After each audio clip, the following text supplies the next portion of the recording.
అందరికీ నమస్కారం. 2026 సంవత్సరం జూలై మాసం 18వ తేదీ శనివారం రోజున వృశ్చిక రాశి వారి అశుభ ఫలితాలను ఈ వీడియోలో తెలుసుకుందాం. మొదటిసారిగా మా ఛానల్ చూస్తున్నట్లయితే లైక్ చేసి సపోర్ట్ చేస్తారని ఆశిస్తున్నాం. ఈ వీడియో చూసే ముందు ప్రేక్షకులకు చిన్న విన్నపం. శ్రీ సమ్మక్క సారక్క అమ్మవారి ఆశీస్సులతో జ్యోతిష్యం చెప్పబడిన విద్య, ఉద్యోగ, వ్యాపార సమస్యలు, ప్రేమించిన వారు దూరం కావటం వంటి సమస్యలు, స్త్రీ పురుష వశీకరణం చేయబడిన ఇంటి సమస్యలు కానీ, శారీరకంగా కానీ, మానసికంగా కానీ ఎటువంటి సమస్యలు ఉన్నా సరే పూజారి గారు ప్రత్యేక పూజలు చేసి మీ యొక్క సమస్యలను పరిష్కరించేదన నమ్మకంతో ఒక్కసారి ఫోన్ చేయండి. మీకు శాశ్వత పరిష్కారం చేయబడిన ఈ యొక్క రాశి వ్యక్తులకు ఈరోజు చెప్పబోయే విషయాలు మీ యొక్క జీవితంలో రాబోయే కొన్ని గంటలు, కొన్ని రోజుల నిర్ణయాలను ప్రభావితం చేసే అవకాశం ఉంటుంది.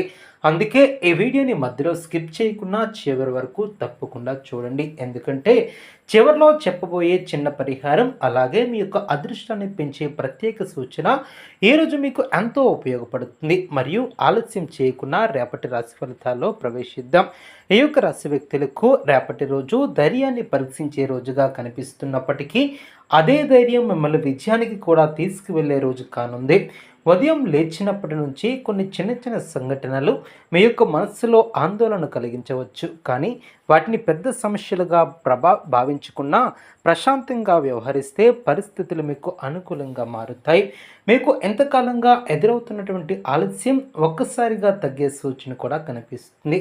మీరు చేసినటువంటి కష్టానికి గుర్తింపు రావటం కూడా అనుకూలత ఏర్పడుతుంది.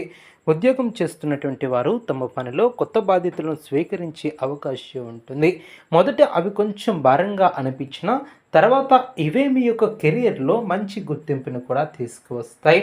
అధికారులతో మాట్లాడేటప్పుడు మాటల్లో మర్యాద, ఓర్పు ఉంటే అనుకూల ఫలితాలు కూడా వస్తాయి.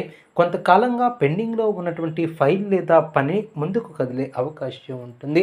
సహోద్యోగులతో చిన్న చిన్న అపార్థాలు వచ్చినా వెంటనే స్పందించుకున్నా ప్రశాంతంగా వ్యవహరించండి. మీ యొక్క సహనం చివరికి మీకే గౌరవాన్ని కూడా తెచ్చిపెడుతుంది.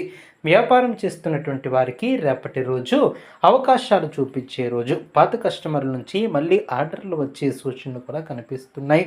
కొత్త వ్యక్తులతో పరిచయాలు ఏర్పడతాయి. పెట్టుబడులు పెట్టాలనుకునే వారు తొందరపడకుండా అన్ని వివరాలను పరిశీలించిన తర్వాతే నిర్ణయం తీసుకోవటం చాలా మంచిది.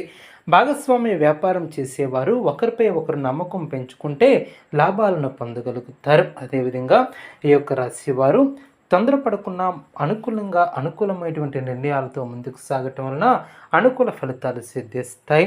అదేవిధంగా డబ్బు విషయంలో రిస్క్ తీసుకోవడం కంటే స్థిరమైనటువంటి నిర్ణయాలు తీసుకోవడం చాలా అవసరం. ఆర్థిక పరిస్థితి క్రమంగా మెరుగుపడుతుంది. రావాల్సినటువంటి డబ్బు ఆలస్యమైన చివరికి చేతికి వచ్చే అవకాశం ఉంటుంది. అవసరం లేనటువంటి ఖర్చులను తగ్గించగలిగితే భవిష్యత్తులో మంచి పొదుపు ఏర్పడుతుంది. కుటుంబ అవసరాల కోసం కొంత ఖర్చు చేయవలసి వచ్చినా అది అవసరమైనదే అవుతుంది. ఎవరికైనా అప్పు ఇవ్వవలసి వస్తే ఆలోచించి మాత్రమే ఇవ్వండి. అలాగే పెద్ద మొత్తంలో అప్పులు తీసుకోవటం ఏ రోజు మంచిది కాదు. కుటుంబ జీవితంలో కొంతకాలంగా ఉన్నటువంటి చిన్న చిన్న విభేదాలు తగ్గుముఖం పడతాయి. ఇంట్లో పెద్దల సలహాలు మీకు మంచి మార్గదర్శకంగా నిలుస్తాయి. జీవిత భాగస్వామితో మాట్లాడేటప్పుడు ప్రేమగా అర్థం చేసుకునే విధంగా మాట్లాడితే అనవసరమైనటువంటి సమస్యలు కూడా దూరం అవుతాయి. పిల్లల చదువు లేదా భవిష్యత్తుకు సంబంధించినటువంటి ఒక మంచి వార్త వినే అవకాశం ఉంటుంది. ఇంట్లో శుభ కార్యక్రమాల గురించి చర్చలు కూడా ప్రారంభమయ్యే అవకాశం ఉంటుంది. ప్రేమలో ఉన్నటువంటి వారికి ఏ రోజు ప్రత్యేకమైనటువంటి దినం. మనసులో ఉన్నటువంటి మాటలను చెప్పడానికి మంచి అవకాశాలు లభిస్తాయి. అపార్థాలు తొలగి బంధాలు మరింత బలపడతాయి. అయితే అనుమానాలకు ఎక్కువ ప్రాధాన్యత ఇవ్వవద్దు. నిజాయితీగా మాట్లాడితే అన్ని సమస్యలు కూడా పరిష్కరించుకుంటారు. వివాహ ప్రయత్నాలు చేస్తున్నటువంటి వారికి అనుకూల సమాచారం అందే అవకాశం ఉంటుంది. ఆరోగ్యపరంగా చూస్తే పెద్ద ఆలోచన చేయాల్సినటువంటి అవసరం లేదు. ఒత్తిడి, తలనొప్పి, అలసట, నిద్రలేమి వంటి సమస్యలు రాకుండా జాగ్రత్త వహించండి. తగినంత నీరు తాగండి. సమయానికి ఆహారాన్ని తీసుకోండి. కొంత సమయం విశ్రాంతిని తీసుకోండి. అనవసరమైనటువంటి కోపాన్ని తగ్గించుకోండి. మానసిక ప్రశాంతత ఉంటే శారీరక ఆరోగ్యం కూడా బలంగా ఉంటుంది. ఈరోజు మీ యొక్క మాటల్లో ఒక ప్రత్యేకమైనటువంటి విలువ కలిగి ఉంటారు. మీరు చెప్పే ఒక మంచి మాట సలహా మరొకరి జీవితంలో మార్పును కూడా తీసుకువస్తుంది. అదే సమయంలో ఎవరికైనా కఠినంగా మాట్లాడితే బంధాలు దెబ్బతినే అవకాశం ఉంటుంది. అందుకే మాటల్లో మాధుర్యం ఉండేలా చూసుకోండి. ఆధ్యాత్మికంగా కూడా ఈరోజు మీకు ఒక మంచి శక్తి అందించే రోజు. దేవాలయ దర్శనం చేయటం, కొద్దిసేపు ధ్యానం చేయటం లేదా భగవంతుని నామస్మరణ చేయటం వలన మనశ్శాంతి లభిస్తుంది.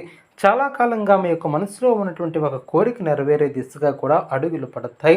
అదేవిధంగా రేపటి అదృష్ట రంగు ఎరుపు లేదా గాఢ మెరూన్. ఈ రంగు దుస్తులు ధరించడం లేదా ఈ రంగుకు సంబంధించినటువంటి వస్తువులను దగ్గర ఉంచుకోవటం ఆత్మవిశ్వాసాన్ని పెంచుతుంది. అదృష్ట సంఖ్య 9. ముఖ్యమైనటువంటి పనులు సాధ్యమైనంత వరకు ఉదయం నుంచి మధ్యాహ్నం మధ్యలో ప్రారంభించడం మంచిది. శక్తివంతమైనటువంటి పరిహారాలు చూద్దాం.